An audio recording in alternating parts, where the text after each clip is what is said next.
Well, our thanks as always to Home Street Bank for their support of this podcast. If you're looking for a bank that has it all, great people, great service, great rates, this is the place for you. This is my lender of choice. It should be yours as well. Go to homestreetbank.com. It's your one-stop shop for all your banking needs, both business and personal. That's homestreetbank.com.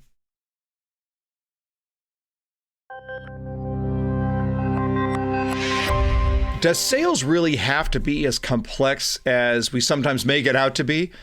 I don't think so.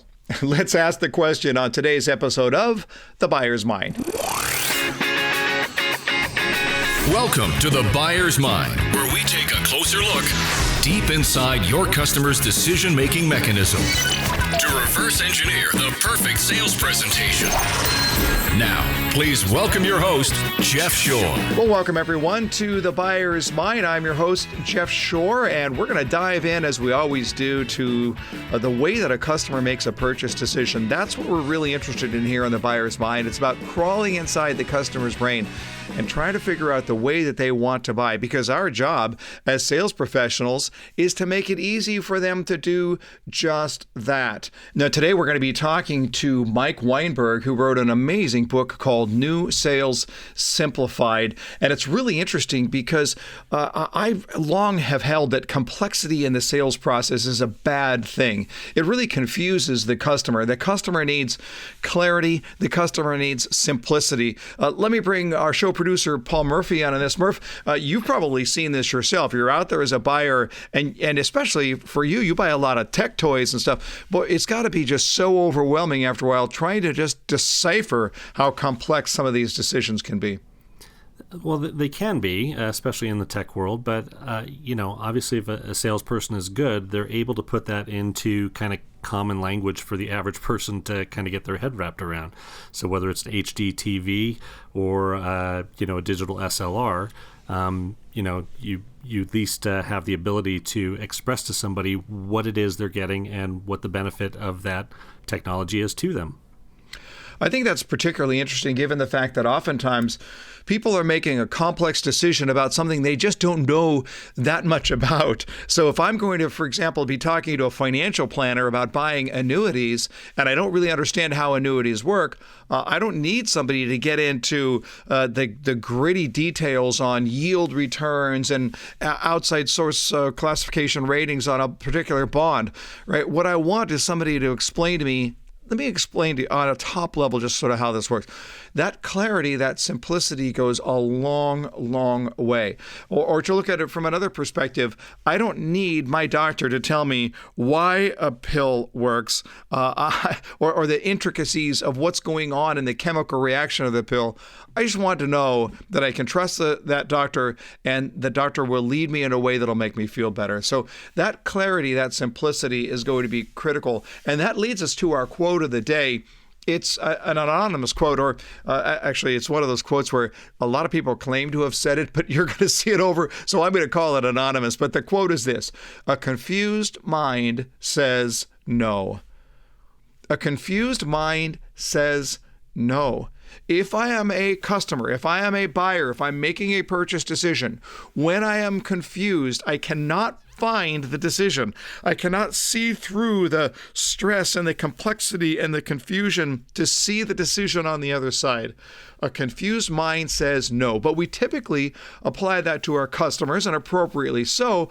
I want to apply it to you, the sales practitioner, the sales professional. If your sales process is complex, the buying process will be more so. We've got to look at it and ask ourselves the question, how do we simplify? How do we make this easier on our customer? And certainly we're going to hear from Mike Weinberg on how to do just that today. Well, let me bring you our sales tip of the day, and that is to tackle something in your sales presentation that sounds clunky. I want you to take something that sounds or feels clunky, and I want to give you this advice.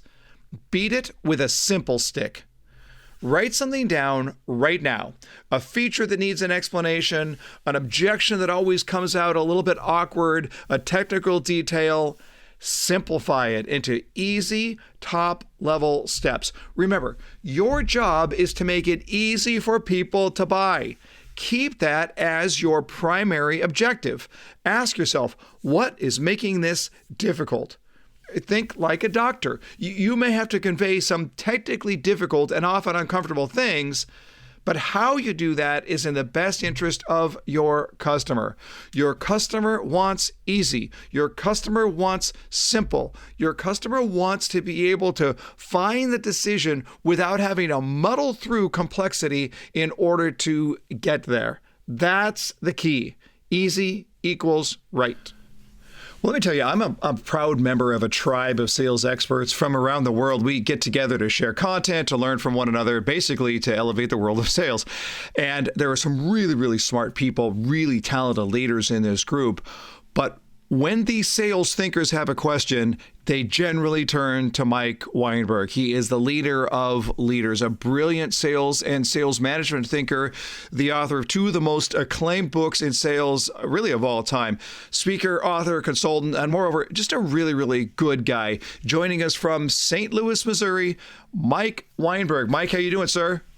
Jeff, I am great, and I appreciate your inflated view of me. So thanks for having me. Absolutely, I've been looking forward to this for a while. I've just loved your insights and the way that you just always seem to have a fresh and well-reasoned take. So let's just dive in here. You say right on your website that you are on a mission to simplify sales, and I know your two key books have elevated that idea. Define that mission. Give us the genesis of the concept of your mission to simplify sales. Well, there's just so much noise and confusion today that it makes me crazy. And typically, those people who struggle in sales are the ones who tell us how complicated it is.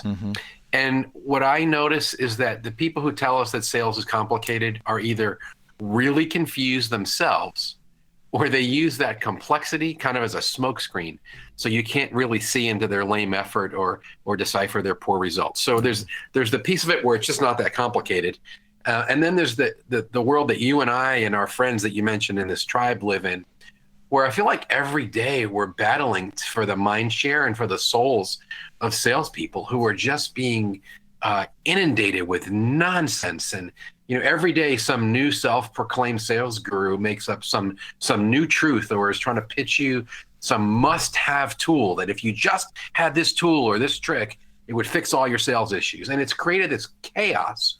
So my mission is to call a timeout and go, everybody stop. Getting new business is no more complicated than it used to be. We just got to do the basic stuff. And here are some easy to understand, easy to implement principles. And that's where I come at it from Simplified. I'm processing right now as you're talking, Mike, and I guess I'm coming to the reality that I've never really given adequate thought to why salespeople are constantly in this search, why they have this constant thirst for the new big thing. And I'm wondering if part of it is that so much of sales is mental and mentally grueling, and we have to deal with the issues and the objections and the rejections. We thought we had it, and then it's gone, and we got to live life on the edge because so much of our income, if not all of it, is based on commission. And I wonder if it's just that there's so much going on in the mental space of a salesperson that they're constantly waiting for and reaching for the next big thing because they're basically just living their life in kind of freaked out mode. Boy, my brain is in overdrive just processing what you just said. Well, I'll take a shot back at you. I think there's two different extreme perspectives of why we're either so gullible or so open to looking for that quick fix or the easy button or whatever it might be. I think on one side, on the top producer side, the successful seller is always looking for the edge and is open to coaching and wants to incorporate new ideas. So they're driven to keep learning and growing, which is what winners and top producers do. But I'd say equally as popular as on the other end, there's a whole lot of lazy, complacent people that think, if I just buy this, or I just listen to this new guy who's got this, no pain, no gain, eat all the sugar you want, you're going to lose weight, diet plan for me, then I'm going to be fine. So I think on both ends, we have people, diving in, looking for the edge. Some are lazy, and some are just looking to sharpen their game and take it to an even higher level. I sort of sense that as soon as this recording is over, you and I are going to be on a race to write the blog post, "Why do salespeople freak out so much?" So let's see which one hits first. I want to start with, we're going to talk about both of the key books here in just a little bit, but I want to start with you as a customer. Okay, you're buying a watch, you're buying a television, or perhaps you're buying a new Porsche. What do you carry into that conversation with the salesperson? What's happened in your mind before you even say a word, before you meet with that salesperson for the first time? Well, first of all, I love you. And I also love watches. So this is a great question.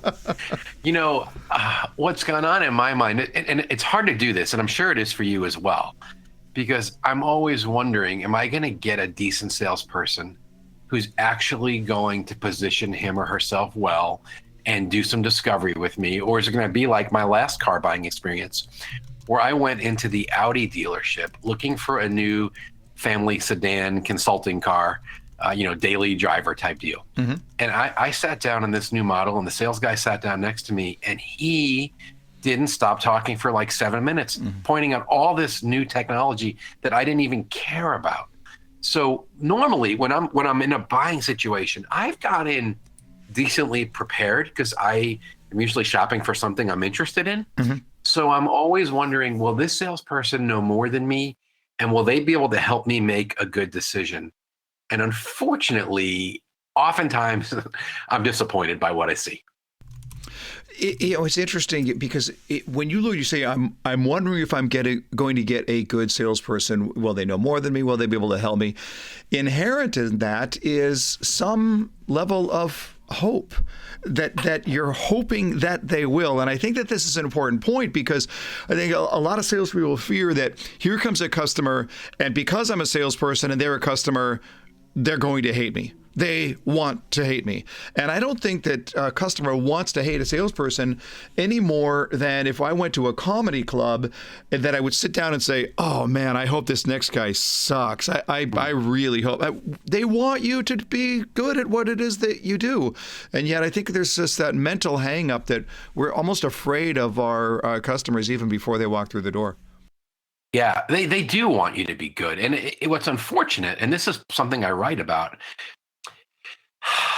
it's not your fault, but it is your problem. And when I say that, what I mean is that there are lots of moron salespeople. And way before our time, there were low integrity salespeople. And there are lots of salespeople who waste buyers' time. So when you're in a selling situation, you're up against that baggage that the customer brings to the conversation.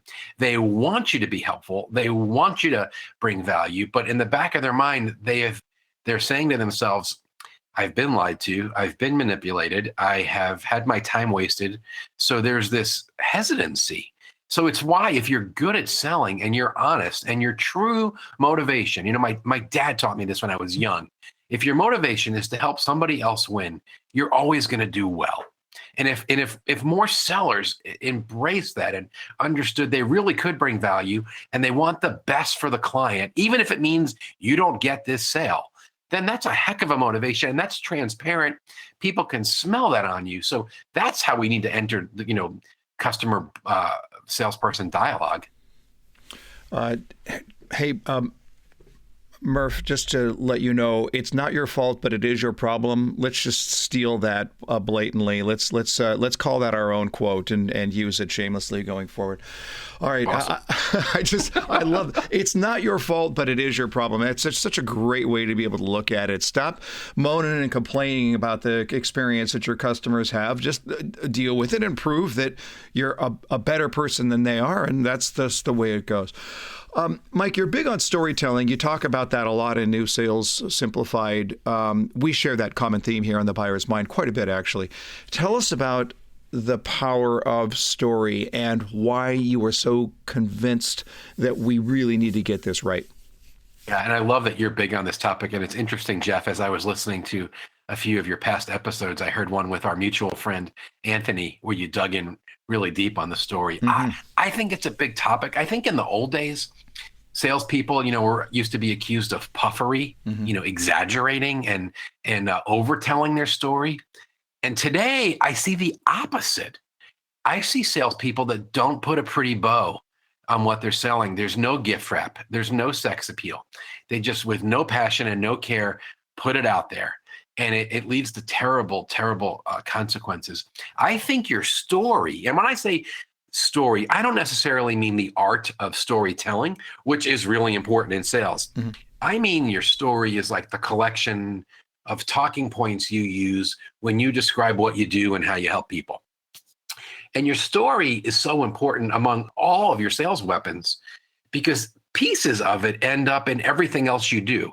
Your story is in your voicemails, it's in your emails, it's on your social media profiles, it's in your sales calls, it's in your presentation decks, your proposals, your contracts. Your story is so important, and yet you talk to most salespeople and you say, "Hey, tell me about your business. What do you do?" And what they say sounds awful. Mm-hmm. It's self-focused. It's boring. It's complicated. It's blah, blah, blah. We do this, we do that, or it's so complex you can't understand it. And so this art of storytelling or crafting your message, your value prop or your elevator pitch. And I hate those words because no one knows what they mean. And frankly, most people don't sell in elevators. So I just call it your story or your power statement. You need a strong, compelling, customer issue focused and differentiating story. And if you have that, if you have those collection of talking points, everything changes when you sell. Everything's easier and you have more confidence and what you say has power. So that's why I write about it and talk about it so much.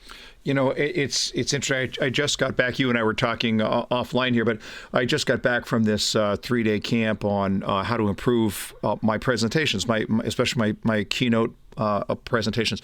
And there was a guy there that was also in the class, and I asked him, "What do you speak on?" And he said, "Leadership and change." Okay, so already I think I'm a good guy, so I'm going to give him the benefit of the doubt and allow him to elaborate on that a little bit because he's only said 3 words, leadership and change, and I'm already half asleep, right? So I said, well, what does that mean? What is your take on leadership and change? He said, well, I help people become better leaders, and I help them to manage with the change that they're going to have. And I checked out. It was it. There was no story behind that. And how many people out there want to talk about leadership and change? Well, roughly the same number of people who claim to be experts in sales. And so I look at it even from that perspective is how do you share a story that somebody actually wants to tell and retell and hear? What does that look like? But one of the things that I love about the book is that you really sort of get into the anatomy of storytelling. How do you craft a good story? It's compelling, and I got the sense even in reading the book that it's something you really enjoy. That's the fun part of sales. I do because somehow this came either naturally to me or I picked it up growing up in my dad's house. But there was the importance of being able to communicate value. And that's really the yardstick, is value. And if you just think about it at the simplest level, in the real world, forget sales, in the real world, when 2 normal humans are talking to each other, who do you enjoy spending time with? Is it the friend who's always talking about himself? Or is it the friend who brings you into the story and asks how you're doing? And that same truth applies in sales. The customer, the prospect, doesn't give a rip about you and how smart you are or how great you think your product or your offering is. They want to know what's in it for them. And that's my mantra. Mm-hmm. Your story is not about you. It's not what we do. It's what we do for our clients or what we achieve for them or the outcomes that we deliver. If you want to get someone interested, talk about them and the things that are on their mind. Mm-hmm. They've got pains they would love to have removed. They have problems that need to be solved. They probably have opportunities they're looking to capture. And we all know they're looking for new and better results. All of those are outcomes. And when we frame our story, our messaging around the outcomes that we help our clients achieve, everything changes. They no longer see you as this pitch man who's pushing product or a service. And most people in sales, what do they lead with? The product. Mm-hmm. And immediately the buyer shuts down, the defenses come up. It's commoditization. If you want to justify your premium price, you want to get noticed, you want the buyer to put their defenses down so they'll dialogue with you and open up. Then when you start talking, position yourself with the issues that matter to the customer. You solve these problems, you remove these frustrations, you achieve these results, and then everything changes because the story is now about what's in it for the customer, and now you're positioned and perceived totally different than most people who sell. Yeah, I love it. I love it. I walked into a shirt store in Chicago, downtown Chicago, Hammer Shirts. I'd never heard of it before. And I just didn't walk right up to the salesperson. I did what you do in a clothing store. I walked right up to the shirts. And this gentleman came up to me and he said, "Good afternoon." And he said, "Can I take 30 seconds and just tell you the story of Hammer Shirts?" And right from the very beginning, I love that because it's only 30 seconds and there's a story about these shirts? Really? How often do you have a story about a shirt? But the first thing, and of course I said yes, and the first thing he said was, the first thing you need to know is that Hammer Shirts are not for everybody. They're for people who are in generally good shape, who take care of themselves, who are not looking for a bunch of baggy shirt material out of the back of their pants when they take their suit coat off. These are business shirts for people who take care of themselves, as clearly you do. So where do you think I am? Right from the very beginning. I mean, I am all in before he goes on to part B of his discussion. No, it was awesome. And by the time we're done with this little 30 seconds, I'm going to buy at least one shirt. The only question is how many. Oh, and by the way, I've not yet looked at the price. And you don't care. And honestly, it didn't really matter at that point, did it? That's right. That's right. Yeah, I love it. Yeah. But to this day, I can tell you, the owner of the shirt company goes to Milan twice a year. He only makes 30 of each shirts. And I mean, I can tell you the story back. That's what happens. And I teach this a lot, the idea that the only story that really matters is the story that the customer is going to tell after they talk to you. But I think we tend to look at it and say, what is the story that I want to tell? Who's the hero? Let's shift gears here and talk about the close. Let's talk about asking for the sale. But I want to talk about it from the customer's perspective. How do you think most customers feel about the close, about that moment where we're going to ask for the sale? Well, I think there's the stereotypical response, which is, they're nervous and they're uncomfortable and they don't want to be asked to buy. In my own experience, I tend to like when someone says to me, "This seems to make sense based on our conversation," and they recap what we talked about and why this makes sense and it's a good fit and I'm going to get value. We should probably do this. And I think, you know what, we should. Thanks for suggesting that I do what makes good sense for me and that I'm going to benefit from.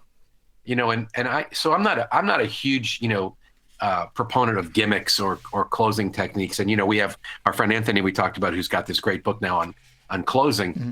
But, he jokes that it's really not the last close. It's all the commitments we make all along that get the buyer to trust us and demonstrate that we're worthy of their time and their input and their decision making. So I like to be very simple at the end of a sales process and simply look at the buyer. I like to make sure that we're on the same page, and I want to find some objections, because usually deals that go dark or prospects that go away, there's something that bothered them or something that's not a fit that we didn't discover. Mm-hmm. And they were either too nice or too deceptive to tell us what was bothering them.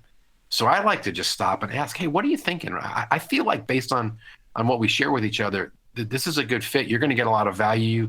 This makes sense." And then I just stop and I look at them and I say, "What do you think?" And then I don't say another word. Mm-hmm. And that's one of those issues in sales, right? Where salespeople love to talk. You got to let that hang out there and deal with the awkward silence, because I need to know, does this buyer think we've got something here? Mm-hmm. And if not, or if I see hesitancy, or let's say, I'm going to use software here just because it's simple. Let's say they're a Microsoft shop and the solution I'm selling is Oracle based. And this guy's telling me all along, "We're really interested. This sounds great. We'd love to do business with you." But at the end, we've never dealt with this elephant in the room that they've only bought Microsoft and you've got this Oracle-based thing. I'm going to look him in the face and go, "Hey, let's talk about this. You've always bought Microsoft. This is Oracle. Are you good with making this kind of change? I mean, you've never done this before. And what will get in the way of us doing this?" I want to pull the objections out so I can deal with them and make sure everyone's comfortable. So that's kind of where I like to make sure we're on the same page, and then logically flesh out the objections. And then the last thing I like to do is I'll ask the customer, "What would you like me to do now?" when I have even now in my current business, I'm having a long conversation with an executive about some training or workshop, and I know it's going well and they're interested. I'll ask them at the end, what do you think is a good next step? Or what would you like me to do now? And then my key here is we have to get them to commit to their next step. We can't just give ourselves work. So when I ask them, what do you think is a good next step? Or what do you want me to do?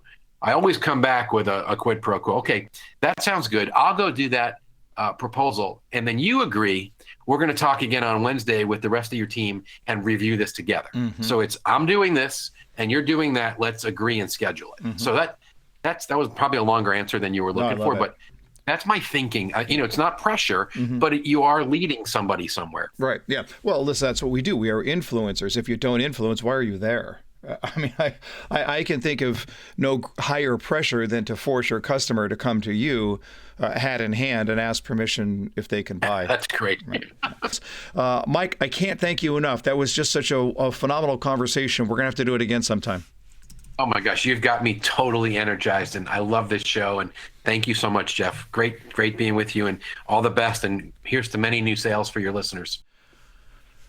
Murph, that guy was great. I've Mike and I have been communicating for some time. That's the longest conversation we've ever had. But man, I just dig that guy. Well, it's not your fault, but it is your problem. Such a great quote. That's ours. It's a Jeff Shore original officially now. It is now. It's really, really good stuff. And I love the way that he looked at it, where he didn't put salespeople as, whiners or criers, but he did put the burden of responsibility on their shoulders, right? Well, and it does come back to being honest in your motivation, right? Are you doing what's best for your customer, or are you just trying to push something down their throat? Yeah. Yeah, I love the idea that when he's going into an environment, he is wondering if he's going to get a good salesperson. He's wondering if they will know more than he will, whether they will be able to help them. And there is that concept of, we don't hate salespeople, right? I mean, Murph, you're the backstage guy, but you're still a consumer. And when you're going into a consumer environment, I'm assuming you don't go in hating the sale. I mean, you may have questions about the salesperson. We all do, but I'm assuming you don't hate the salesperson. Don't hate the salesperson. I just don't want them to annoy me. Mm-hmm. And usually, if I have questions, I want them to be helpful. Yes. Yeah, absolutely. Yeah. I also loved Mike's take on storytelling, and this is something we talk about a lot on the Buyer's Mind. It is so critical. And one of the things that we look at in that question of storytelling is who is the story about? And over again, when we see stories go wrong, when we see salespeople or organizations just miss this, it's usually because we're talking about motive. We're talking about who that sale is about and who the star of the show is. So we have a story that's all about the product, or it's all about the company, or it's all about the warranty. And we've talked about this before. I've certainly talked about this before, the concept that the only story that really matters is the story that the customer is going to tell to someone else. And so our job is to plant stories into the brains of customers, just like that Hammer-Made shirt story that I told just a little while ago. Our job is to plant stories into the brains of the customers that they want to grasp onto, that they want to tell. We're not trying to pitch something here. We're not trying to brainwash anybody. We're just trying to look at it and say, this is a story that you want to tell anyway. How do we make that easy for them? And so I'm just going to challenge you right now as you're listening to this episode to think about that from the perspective of your stories. And I'm going to just throw out this one test here. Who is the hero? Who is the hero of your stories? Is it you? Is it your company? Is it your product? Or is it the customer? Make the customer the hero of the story, and everything changes. Well, if you're enjoying The Buyer's Mind, we really appreciate it if you subscribe to the podcast. It would mean so much to us. And if you love it, leave a review. Thank you so much. That's a wrap on The Buyer's Mind for today. Hope you enjoyed it. You can find everything you need at jeffshore.com. But until next time, my friends, go out there and change someone's world.